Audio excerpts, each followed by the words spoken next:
Why is Nokia doing that good now? Yeah, it's because he needs to play more than one champion. Exactly. Another target ban in Soraka right there. So what do we got? They take that away from Adrian, something that Immortals loves to use to get themselves into a lot of fights. Like you said, a bloodbath, but come out on top. It's going to be the Sivir, though, so showing that they do want to fight still. Yeah, there's some alignment right there. The Pobelter had a pretty long interview with Skara the other week, which I was referencing, and he was asked in that interview who he thinks the best champion in the game is. And he was like, Sivir. And it's like, immediately he said that. So the team very quickly found alignment around that, and they're willing to first pick it really quickly. I think one of the things they may have fallen into when I interviewed Wildturtle last week was I asked them what do they favor in the meta, and they favor strong things in every lane. And like you said, strong thing, or not like you said, but as you were speaking, the team's not coming together. Strong things in every lane doesn't always make a good composition. Yeah, it's true, and it'll be very interesting to see how the rest of Immortals' team composition comes together, whether they just pick laning champions or whether they find a cohesive tank force to work with the Sivir initiation. All right, GBM. We saw some Ahri last week. The team's been really going back and forth with picks on the side of NRG, but it's going to be the Malzahar this time with a lock-in and Braum from KiWiKiD. Yeah, this is a champion who was reworked in the mid-season Mage update, saw very little play at the beginning of LCS, and then all of a sudden a few people started making it work, and it just exploded everywhere. This champion has actually been strong the entire time with the way he has a very simplistic wave clear pattern to get farmed, and then is very difficult to deal with in team fights. So this is a champion where you can carry a game with it if you're doing well. So look for GBM to try and make some big plays on Malzahar. Ooh, do we get a Taric glove from Adrian? Ooh. And we do. Reingover locks in the Nidalee, so aggression left and right here from Immortals. Yeah, how's that for some CC? Taric's another one of those champions that was changed a while ago, and I've been curious why we haven't seen more of him. It's coming back a little bit more. We're seeing more and more of it, especially over in Korea, and I love it when you're pairing it with other ways to aid initiation. The biggest combo I've seen has been Taric with a Hecarim jungle. Yep. Immortals could actually run Taric with the Hecarim top. And I think they're probably going to do that since it's a champion Huni plays a lot of. Ooh. Let's see Huni back on something where he can continuously dive into the fight. We know how much he loves his Riven and super aggressive picks, so that would be huge to see.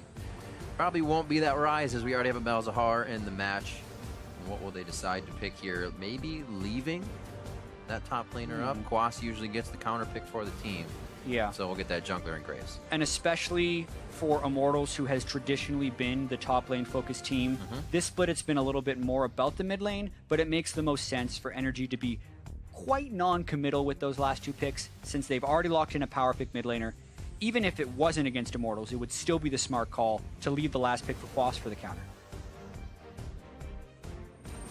Pretty good fight composition from NRG that can almost meet face-to-face here with Immortals. It's a really good spread of damage. Right. The only thing they wouldn't have is a very strong way of initiating. Malzahar can kind of fill that void if he just ults out of nothing. Oh, really? Unintentional puns with the cat today. But again. Yeah, it works. It works decently. On the side of Immortals, whoa, what are the last two? What are you going to round out with? Gnar has been quite a big pickup here. Be something else to really lock onto with Taric. And we have Adrian locking in the Taliyah for Pobelter. All right. So, hover that for 52 more seconds, KiWiKiD, and we're going to get to see Rammus top, which is actually better than Rammus support. For those of you wondering, there was Team Liquid Academy, ran out of time, and accidentally had Rammus in a very pivotal game of the Challenger Series. That is what KiWiKiD is trolling with right now. But to talk about the Gnar and the Taliyah, Taliyah had changes this patch.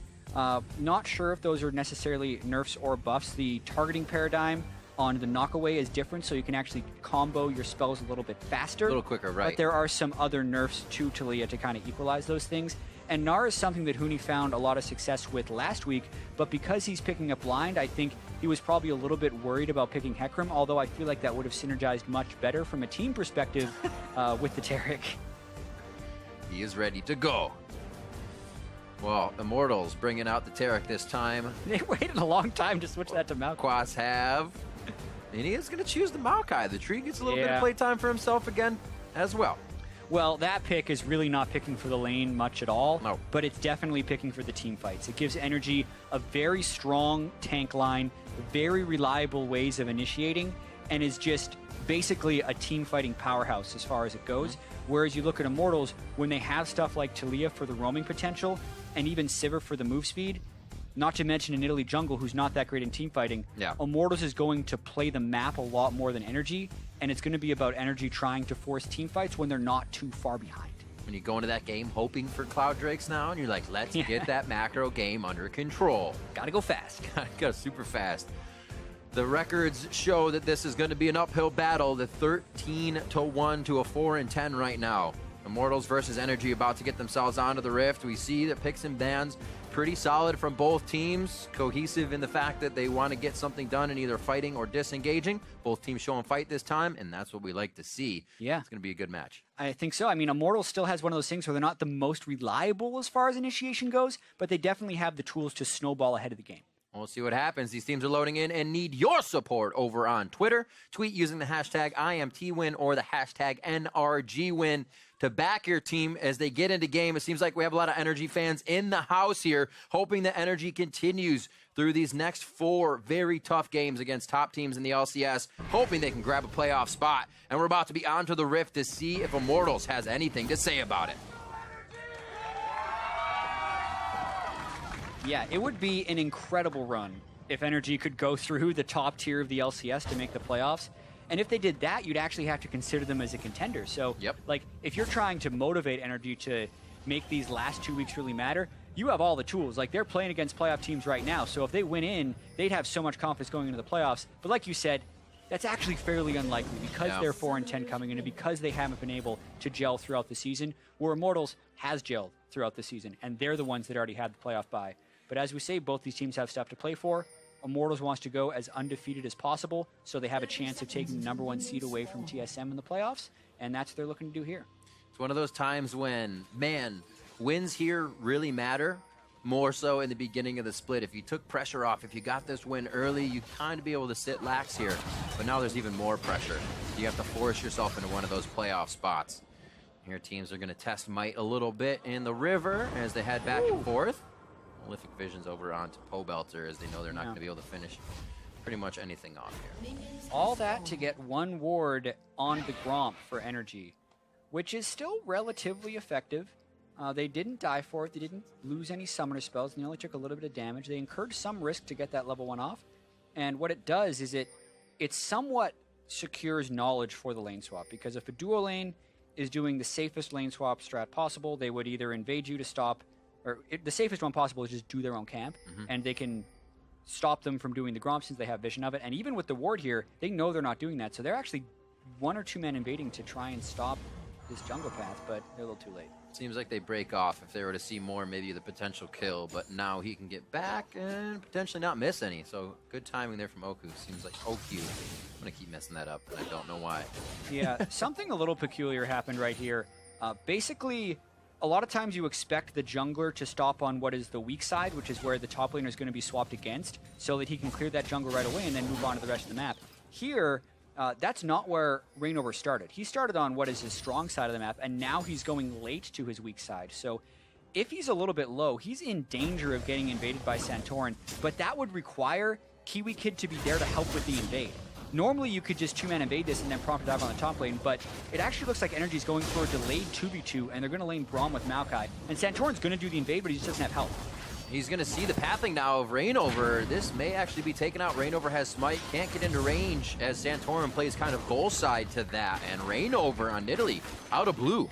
Yeah, I mean, that's the inherent danger of Reingover's pathing. He was trying to go towards what should have been his weak side of the map, and he was keeping himself pretty low on health. He tried to rush to the blue buff, so like he knew the invade was a possibility, and he just gets burned. And now KiWiKid's actually going to try and stop him at red, and he's already used smite for the heal, so he's going to get pushed off this too. Oh, second guess. Santorin almost second guessed his as well. Oh no, GBM's not there for lane pressure. GBM says, I'm not, I back. And it looks like topside, Huni decides to stay and actually put pressure onto this turret. It may cost him his life instantly, or I'd rather say very rapidly trying to charge his Narbar ups. He knows he's going to get dove. Yeah, OQ took a turret shot there, so if they get aggro, it has to be Santorin. Teleport in to try and trap Huni. He will go Mega. He bounces out, gives himself the distance. Oh, cannot get it through with the attack.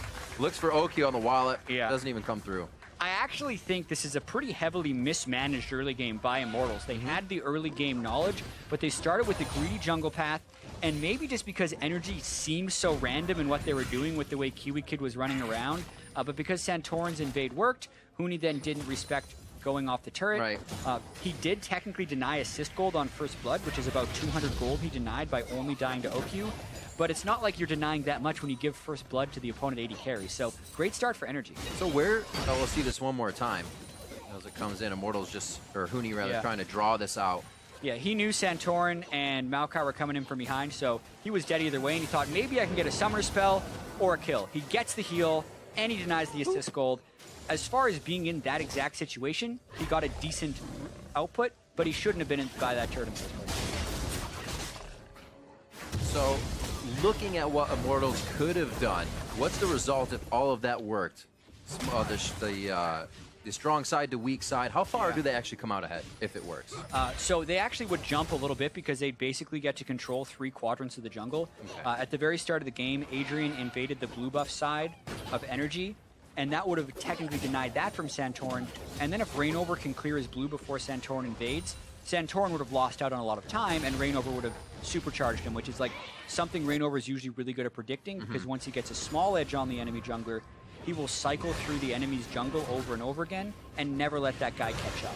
So I kind of understand why they went for it, but it did not work because Santorin invaded at the right time, and then they made the second punish by killing Huni at the turret, who was trying to just be greedy with experience. Since he knew that Quas was going to back off and was not getting as much farm, he was then making a greedy choice to try and get his own advantages. But both of those were punished by NRG.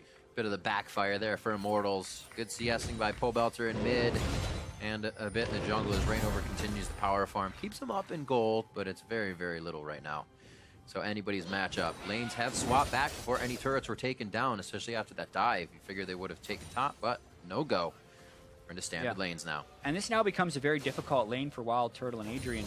Tarek synergizes very well with like really good melee engagers. He's not that spectacular of a laner, and we have Wildturtle who backed on a call, and OQ who backed on a serrated Dirk because of first blood. So without jungle attention, NRG should be bullying this lane against Immortals. In the past, they haven't been able to really punish CS advantages or early kills, but this is another one of those opportunities where they should be able to punish. Long walk back to that tower for OQ and KiWiKiD if they get hit in the right spot. Reingover is on the bottom side of the map. It looks like they're actually really happy at keeping this at just that 75% mark and farming it in front of the turret. Yeah, as long as they can keep the wave in this position, it is very difficult for NRG to punish. So either OQ needs to shove that wave all the way in and start harassing under turret and basically wait for it to bounce back, or he's not going to be able to punish the wave. Up for Reingover, or rather Pobelter in the mid lane, giving him the aura from Raptor Pit to clear some waves. Not too much gank on that mid. We saw KiWiKiD with a very early pressure there, Santorin with a visit to clear a ward, so it may actually pop off in a second. We got a little bit of action as they have hit level 6 and 7 in that spot. Well, they know Quas is level 5. It would be a very greedy gank. It's so hard to kill Maokai, especially once he has his ultimate. So basically what happened there is Quas at level 6, and Immortals thought, no way we're ganking this. That's unfortunate. Oh, they're pinging it again. Some of the timing is going against them, and no teleports to come from Pobelter. I mean, he could fly up the map. Yeah, he would have needed to have started the roam a little bit already to make the scene, but they're going to try and go in it with 2. Huni's going to try and get Meganar, and they're going to go for it. See how he uses Twisted Advance here to dodge out on some of the damage. Slaps up nice against the wall. The wallop follows up, and it's actually the crowd control now mitigated from the Vengeful Maelstrom. That's going to be a kill onto Huni, and Reingover almost goes down, but he eagle-eyes the kill on Quas. And that just goes to show how difficult it is to kill a level 6 Maokai. Like, Huni got the perfect CC chain, going Meganar and getting the instant stun, and they still can't kill him because he had his ultimate up for the damage reduction, and if Quas would have been a little bit better with that final juke, he would have gotten a kill for nothing. And you knew what they were saying. Yeah, I got an R-bar. Let's actually go for it. Yeah, Quas pops his ultimate very early, which is smart, because the minion wave was going to run out if they decide to wait for his ultimate to go down. Looks like... Oh, that heal, though. I need to watch that again, but it almost looks like Reingover didn't get his Q off, which could have been execute damage, or he didn't, it just didn't do that much damage because he's a low level. either way, that max rank Spirit's the only thing salvages the gank for Immortals, because technically they get more team gold for that since they get the assist pool. But as far as the resources dedicated, that is another win for NRG. With all that being said, though, Riv, they're up 300 gold. I know, still, it's crazy. Immortals fighting the bottom lane as well. A quick Raptor cloak by from Quas immediately as he goes back. Nice stand behind me from KiWiKiD to try and stop any return damage, but the culling doesn't exactly hit on Wildturtle. So that all fizzles out. Immortals, they keep coming up short on things, but then they keep having the lead. Is this the point where it turns? Come up a little short on killing Pobelter. Gonna call for the TPs, and both of those are stopped in the mid lane. Yeah, that gank was, maybe GBM thought he was more powerful than he actually was. When you're gonna do that gank with Malzahar, you need to either put a Voidling out or get a Malefic Visions onto the guy you're gonna be ganking. He did neither of those things, so he's pretty much just holding him in place for the great skill shot. The Santorin's not fed enough to burst him out yet. Look at this guy. Lost his blue, got kind of pressured at his red. Still crushing on Santorin, finding where he is in the jungle. Huni trying to take control here at the top side. That hurts. Weaver's wall to the top, and it's going to be some worked ground as both Huni and Pobelter come up for a kill. Yeah, if at first you don't succeed, send more people next time. For Immortals, Pobelter, that's the reason a lot of these teams are picking Taliyah, and it's because of the ability to help other lanes. What's interesting about Pobelter here is he's just on a Doran's ring, so that means he hasn't based this entire game. And that was after absorbing a gank from GBM. So as far as like overall performance, GBM has not been putting any pressure on that lane. Pobelter has been able to roam, absorb ganks, and then still gets something to go up in the top lane. GBM needs to do better in that lane because Pobelter got a gank off and is still way up in CS. I remember Bjergsen talking in his interview to Azael about kind of playing against other champions in mid lane, how Pyrian doesn't back very often. Pobelter's sitting on 3,300 plus gold that he just went back to spend. Talk about not going back in lane. Yeah. And then getting a kill to put even more on it. He's going to come back so powerful, it's almost like GBM won't know what he's going to face. So exactly, that's absolutely crazy, but also shows you how much Immortals feel like they're in control. Yeah, he's able to get a full Morellonomicon, boots, a refillable potion, and a pink ward, whereas GBM is just coming back with the components for the Morellonomicon. That is a pretty big power jump for Pobelter. Not only will he do more damage, he's going to be faster. Yeah. And considering he was already winning the lane beforehand when he was down at Doran's ring, since GBM had gone for an early back at level 3 and still didn't get lane pressure, I mean, it just stacks the advantages in Pobelter's favor. That's why they're ganking him. Yeah, that's why they're trying to get a little bit of that back. He's only got 1 assist there from what we saw in the top lane, so a lot of this has been worked in mid. GBM and Pobelter basically playing who can push the minion wave faster. As they're getting action in the side waves. That finished Ghostblade is doing quite a bit of damage, and Turtle's going to be forced to ult out. Yeah, they get 2 summoners as well, but KiWiKiD used 2. Wildturtle backing here will hurt his overall CS score, but this is actually another one of those situations where they're doing quite well in what should have been a disadvantaged matchup. Oh my word. Some good harass. Very good harass, even being pulled under the turret for it. Black Cleaver first for Huni. Love it. Just go for damage. Everybody damage this game. Let's see what happens. 2,000 gold lead. Lanes are pretty much pushed up, and Pobelter's starting to creep up. This is super interesting, actually. They're sending their whole team here, if only a little slow. Pobelter's going to go first to cut Quas off. Oh, he's in trouble. If nobody responds in time, they're going to come up with a second turret on this as well. It's not like they cut too many off. They're just really good at getting somewhere. Now they're kind of taking time. No ignite here. That's the Morellonomicon, but it will hurt Quas on the auto attack heal. They are throwing everything they have here. They finally get him down. Huni almost cost his life for that attack. And now we'll see how NRG rotates for this. Yeah, well, NRG was taking the Dragon during all that, so it is an Infernal Drake. That won't give them immediate power, but it's one of the better Drakes later in the game. Immortals is going to continue this push here, so it's kind of a race between how much NRG can push and how much Immortals can. They're already on the tier 2. NRG just now getting to that mid lane wave. You got attack speed coming out of Reingover's Nidalee. That could be going on to Wildturtle. They're definitely going to push quite fast. There's 2.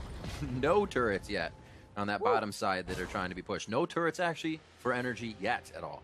Yeah, and even thinking back to the soundbite we got from KiWiKiD at the start of the game, he said it's not fun to just have other teams kind of walk around and do what they want to you. Yeah. It's happening again, actually. And even though NRG had some really favorable things happen for them in the early game, we look at the team compositions. NRG definitely picked for team fighting, but they had a favorable bottom lane matchup, and they were able to punish the jungle and top lane a little bit early, but none of that's mattered. The mid lane has been super in Immortals' favor, the top lane has been in their favor, and Wildturtle and Adrian have hung on miraculously, so they're getting that big early game lead, which could potentially overcome NRG's team fighting prowess later in the game from a composition standpoint. It's weird seeing everything Santorin did in the early game, and then you have teams like TSM, like Immortals, that always choose the right thing that seems to put them ahead, that makes it seem like nothing actually was ever wrong. They always find that one instance. Here, it seemed to be continuously going top, throwing off energy, and making sure that they could just keep that macro play. Absolutely. Some of the bets that Immortals made weren't paying off, but then you look at NRG and they weren't making any bets. So they just kind of allowed Immortals to get ahead through like even smaller things over and over again, whether that's Pobelter staying in lane for a super long time and GBM not having lane pressure. For reasons like that, we haven't been able to keep the camera on mid lane very long, but Taliyah has actually been able to shove in GBM over and over again. So GBM's never been able to get that voidling spam going in the mid lane, which is what Malzahar can do in a lot of different matchups. I need to see a little bit more Taliyah Malzahar before I can say who's favored in this matchup, but it's definitely Pobelter over GBM this game.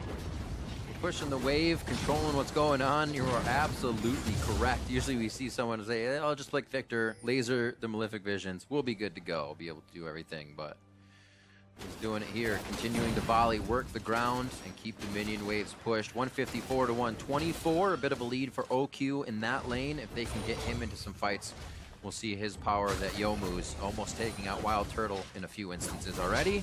But a 4,000 gold lead mounting before 20 minutes, it's pretty big. Yeah.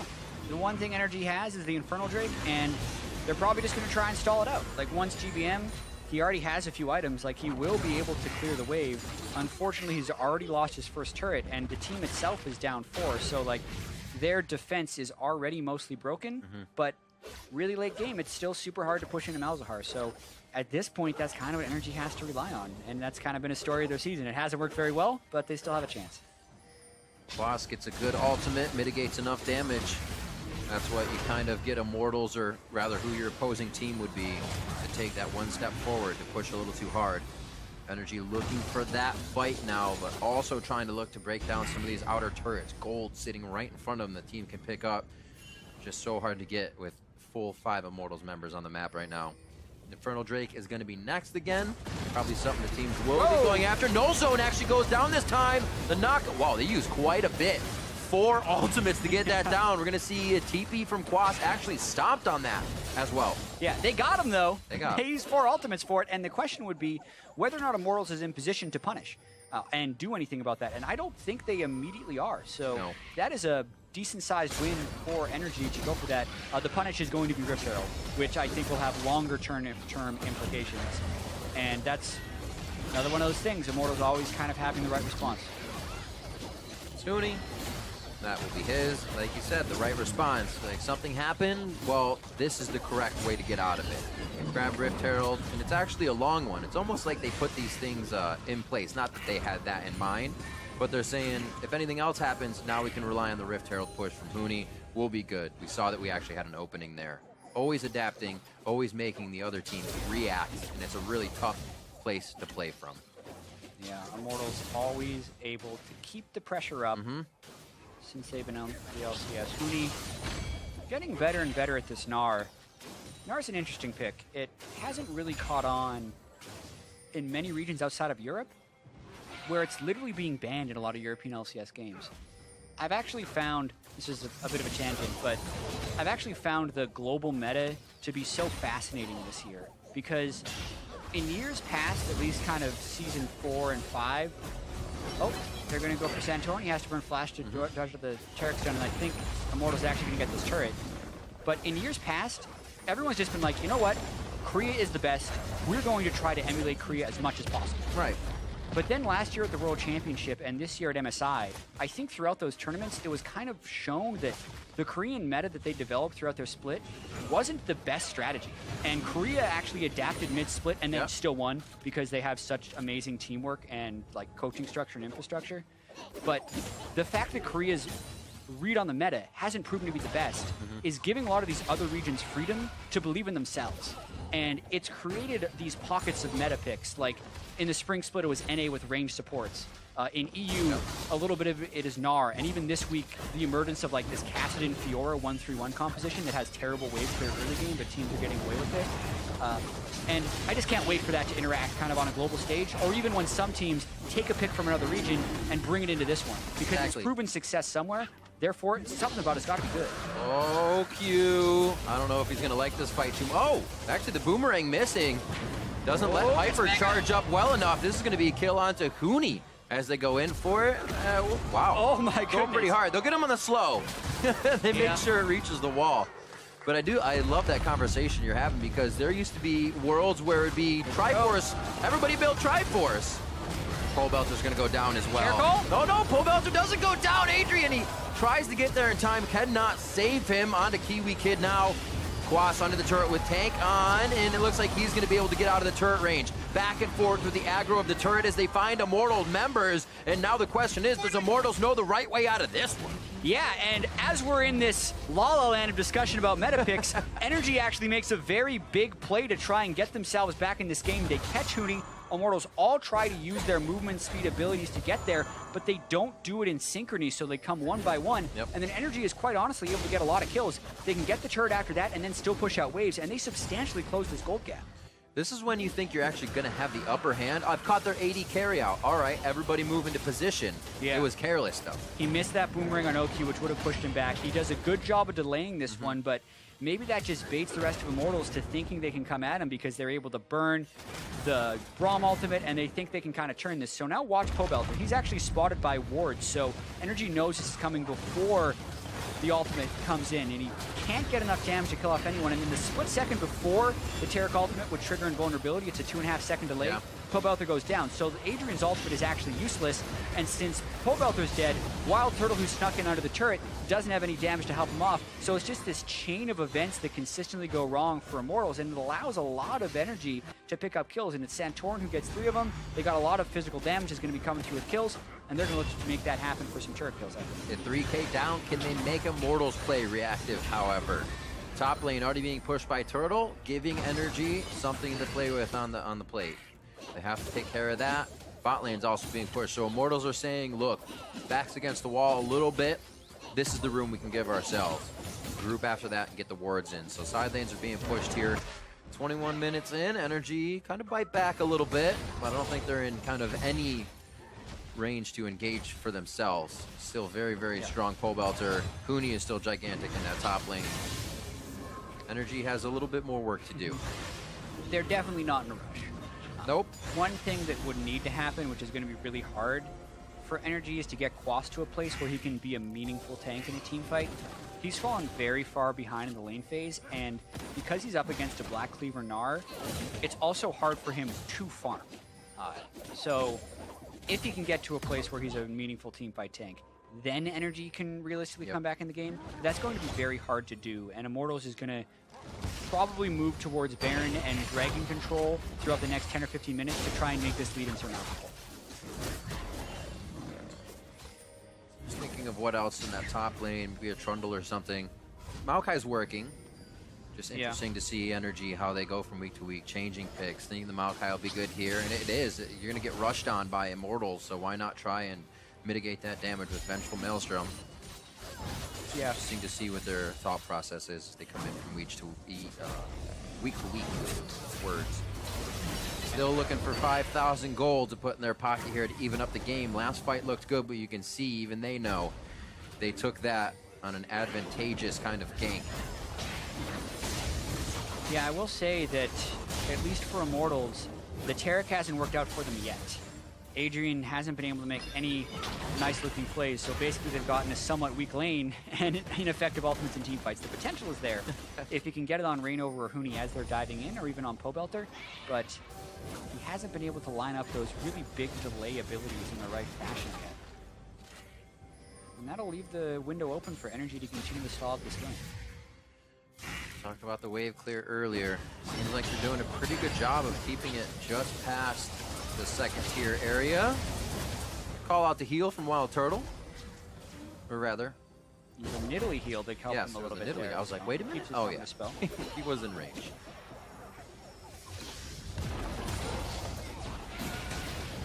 Whole bunch of, are you going to be here? Immortals are kind of peering through the window right now. They're like, can we get in at this spot? Can we get in at this spot? Hey, guys, come over here. We can get in here. Yeah. They're just kind of waiting out energy, as much as energy is trying to wait to get themselves built up. Exactly, and the more Immortals goes back and forth, the more pink ward vision they can cover, and the more times they can consistently sweep the jungle of energy to make sure their vision is blacked out. So you can see now, Reingover had guessed the vision was blacked out. He had guessed correctly. Yeah. But there's a blue trinket on OQ, and he popped it in the back. Here we go. Oh, they're cutting off GBM. He flashes over the wall, and right back on Huni. Null Zone is down, gonna do some nice damage, and he's not close to even gnawing out. KiWiKiD flashes in for the ult. Crowd's ready for energy to follow up, but it's Immortals who's ready to turn this one around. Pobelter working ground on the bottom side as the boomerang cuts through Quas, but the tree still stands. And now they look each other in the eye in mid lane, nobody wanting to take the resulting fight now. OQ backs up after taking quite a bit of damage as well. Huni on the edge of gnawing out, but he doesn't want to go in. He just gives energy the time of day, and it looks like both teams are going to separate. What a close fight. I would say that was by far Adrian's best Terra cult of the game, because it came right at the point where energy was going to try and finish their initiation, and it's what allowed them to turn on KiWiKiD and push Quas out of the fight. From there, though, it was really KiWiKiD back and forth, and there was no reliable way for Immortals to reinitiate, so they couldn't actually get many kills. They will get the Cloud Drake here, and that's huge as far as starting fights. Woohoo. Let's see this again. Yeah, so the very start of it, he decides to not go all in because he would be basically suiciding if he goes straight in, but then Huni's ahead, and Malzahar ult does some percentage health true damage, so it gets Huni pretty low. And I love the KiWiKiD ultimate, however, I don't love the follow-up after the ultimate, because they needed to respect the 2.5 seconds from the Taric ultimate, and KiWiKiD did not necessarily need to die there. Then the chase comes, and it's really all about who can land the right skill shots here, and not many of them do actually land. OQ dashed through Talia's stuff right there, so he took a whole bunch of damage, and then Huni nearly drops. Crazy that he goes back in for that boulder toss, but he got Mega Narc just the right time. What a fantastic back and forth. Pobelter, I like how Pobelter went for OQ. It just works out that Lucian wants to dash on your unraveled earth. You saw how much damage that was. Oh, still see Pobelter, or rather Reingover, as he wards the bush. Pobelter hovering just below the team. He's actually warded out as he comes up. He might be caught by GBM. Those two are back and forth. Both top laners TPing. They're like, we want to help GBM, but GBM actually gets himself in there. Takes the kill for himself, comes back to help the team, walks in slow. Santorin flashes out, the boomerang goes through just about, and they're right in perfect range for Ricochet, but maybe they can't deliver the damage, and the Malefic Visions eating people away here. Reingover over the wall, kills back and forth. He comes in for another swipe, and the heals from Adrian, keeping people alive along with just back and forth. Woo! We're gotten ourselves some team fights here, Riv. Energy is really just trying to fight for their lives here, as they have the team fight composition. They're pretty far down in gold, but look at this.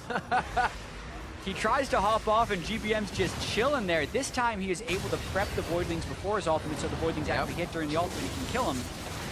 But then it's just a big mess of AoE in there, and you can see Quas isn't quite tanky enough, but then GBM does arrive to the fight, and he gets a lot of Malefic Vision damage off, but Reingover played this fight tremendously. Gets the execute, flashes to the side, and then picks up a triple kill by javelin tossing and then leaping over the wall. Really slim margins for him to make that fight work, because it looked like it was going to turn in the favor of energy. But Reingover just played the end of that fight tremendously. Need more eyeballs to see fights like that. It's crazy. So many people going down. Like little last hits. Holy moly. And a lot of flashes expended all over. Looks like Pobelter's the only one with his up on the side of Immortals, and they're all looking to come back up on the side of Energy. So dangerous times here to be roaming around. Most of the teams will be sticking together. Still a mid turret to drop down. Energy's having some trouble opening up the rest of the map. They're able to pick up the side gold, and they've kept it about a 5-6K down. It matters less and less as the game goes on, that 5-6K down. Yeah. But as long as they can scale up and get their core items. Especially if GBM's able to solo kill Pobelter to kind of negate the gold advantage that Immortals is sitting on in the mid lane. Like, Pobelter's a good 1,500 gold ahead of him, so you remove that, like, the gold lead just gets smaller and smaller if they're able to do stuff like that in team fights. I should also note Quas put his Rock Portal down in the bottom lane, so he's trying to suck Huni down there since they know the teleport is down. And they're trying to move this into a Baron take. Immortals got to react quickly to this, otherwise Baron's going down.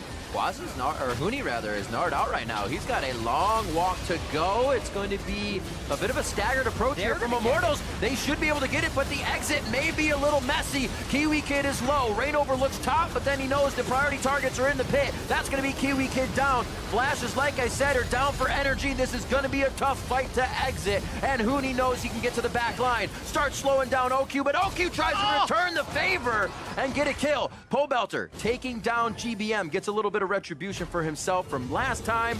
Looks like, oh, everybody wants out, but Santorin gets a little love shove from Pobelter, and it's going to be an overall ace for Immortals. There goes your Baron. Baron power play, yes. The shortest one ever. Once you know it has Baron, oh God, the power play ends. Maybe it lasted 20 seconds? Maybe. I liked the call from NRG, like the pre-planning of that play to pull Huni down to the bottom lane because of the Zerop Portal to clear the wave, and then to try and rush Baron, but they had no Mountain Drakes, so they couldn't do it fairly quickly, and they clearly had no escape plan. The call should not have been to fight. It should have been to scatter. Yeah. And if they would have clearly called the scatter, they probably would have lost 1 or 2 people, but they would have had Baron. Instead, they get clean aced, and now they lose probably, 2 full. Oh, working quick. Surgical procedures here by Immortals. 1-2 on the mid and bottom inhibitor and turret. And now it's just topside. We'll see this one more time. Yeah, and you can see actually, everyone could flash around the back of the Baron pit. Braum and Lucian would be able to jump. They'd only need to flash with Malzahar and Maokai if they wanted out. But instead, GBM decides to initiate. And when Immortals can control when they're going to fight, Tariff becomes insanely powerful. So as Immortals is approaching that pit, Adrian started channeling the Terror Cult. So the instant the fight started, Immortals were all invulnerable, which is kind of insane. And NRG has no way of actually winning that fight. So they get completely wrecked. And then as they're trying to trail, because there was some nice trinket wards, Santorin's trying to empower recall on top of the pink ward. That's never going to work. He gets caught off by Pobelter, and then Reingover runs down for the finish on the ace. Oh, look at this. They live here now. They set up shop. Immortals not really going to be leaving NRG's jungle as OQ tries to fight for red. And no go, sir. You're going to be losing a lot more here if Immortals keeps this up. Level 16s all over the side of Immortals to 15s. If they fight right now, that's going to be second level ultimates. NRG has to just buy a bit more time if they can. And I don't think they can, because they're down 2 inhibitors. Huni's going to be really high level right here. Basically, Immortals are going to go for a kill on Huni, but I don't think they can get him. And now they can just 4-man push that top wave with 2 waves of supers crashing in, plus the level advantage, plus the Baron buff. This could be the game in about 2 minutes or less. So much extra money. Yeah, you can see Huni already with the Iron Elixir. That's quite a bit of gold to be thrown in before you think the game's going to end. So they're saying maybe one more? We'll see if it happens now.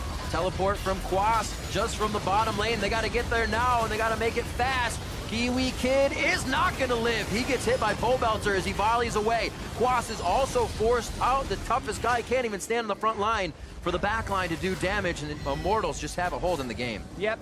They don't have Baron minions, but NRG actually come right to them. And then very quickly, Immortals front to backs. They kill the front line. Now they can go to the back line. They're going. There's a turret there, but there's champions. Let's kill those first. They kind of call it back. They're being organized. Immortals are doing it one by one, taking everything they can. Santorin just gets himself out of range. The volleys won't count. Sticks and stones, almost breaking his bones. And we're going to see the Nexus turrets now in the eyes of Immortals. Quas doing everything he can in the front line. Thrown up against the wall. That's the 1-2 punch, and that's 1, 2, 3 members down as KiWiKiD actually is coming back up now to try and help the team. The calling coming out from NRG as they go for broke here to stop Immortals.